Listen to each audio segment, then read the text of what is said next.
বিসমিল্লাহির রহমানির রহিম। আমি মোহাম্মদ মোস্তাফিজুর রহমান তালুকদার বাবলু ভুয়াপুর উপজেলা বিএনপির দীর্ঘদিন সহসভাপতির দায়িত্ব পালন করে আসছি এবং গোবিন্দাস ইউনিয়নের তিনবার সাবেক চেয়ারম্যান।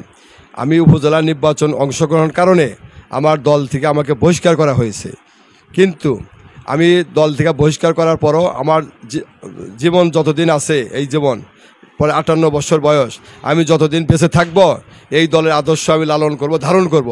কিন্তু আমার পদ না থাকতে পারে, যতদিন আছি এই দলের সমর্থক হিসাবে আমি বেঁচে থাকতে চাই, অন্য কোথাও যাব না, দলের সমর্থক হিসাবে যতদিন আছি বেঁচে থাকবো আর কি।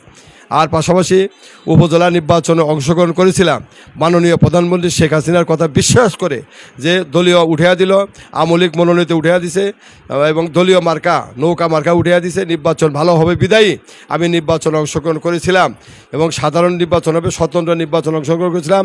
আমলিক প্রার্থীরাও স্বতন্ত্র ছিল, নির্বাচন ভালো হবে বিদায়, নৌকা নাই, দলীয় নাই, আমি নির্বাচন অংশগ্রহণ করেছি। কিন্তু এখন দেখি নৌকার চেয়ে আমলিক দলীয়ের চেয়েও খারাপ নির্বাচন অনুষ্ঠিত হয়েছে এবং ভোট ছিনতাই হয়েছে, ভোট ডাকাতি হয়েছে, ভোট কারচুপি হয়েছে। আমি এই ফলাফল প্রত্যাখ্যান করছি আর কি। এবং পাশাপাশি বলতে চাই, বিভিন্ন অনিয়মের কারণ হলো লাইন ধরে বিভিন্ন ইয়াং যুবক ছেলেরা যারা ভোটার না, ভোটার তারা স্লিপ নিয়ে যায়, একাধিক 1টা 10টা 5টা 20টা করে ভোট দিয়েছে সারাদিন। এইভাবে ভোটের বিকালবেলা ভোটের অনিয়মটা বেশি হয়েছে। সারাদিন মোটামুটি একটু ভালো ছিল, বিকাল 3টা 3:30টার পর একযোগে কিছু কেন্দ্রে কিছু লোক যায় ভোট ছিনতাই করা হয়েছে।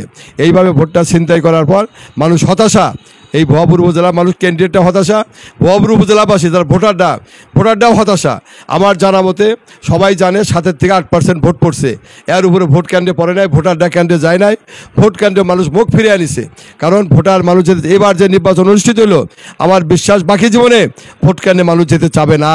সরকার যদি এই নির্বাচনে ভালো করতো, আমার বিশ্বাস পরবর্তী নির্বাচনগুলো ভালো হইতো। উপজেলা সামনে পৌরসভা নির্বাচন আসতেছে, ইউনিয়ন পরিষদ নির্বাচন আসতেছে, পরবর্তী কোনো নির্বাচনেই মানুষ অংশগ্রহণ করবে না, ক্যান্ডিডেট থাকবে না। এইটুকু বলার, ভোটবিহীন নির্বাচন আমি প্রত্যাখ্যান করেছি এবং যারাই ভোটবিহীন নির্বাচন মানুষ মাইনা নেয় নাই, মানেও নাই, আমিও মানব না। সকলকে ধন্যবাদ। আসসালামু আলাইকুম।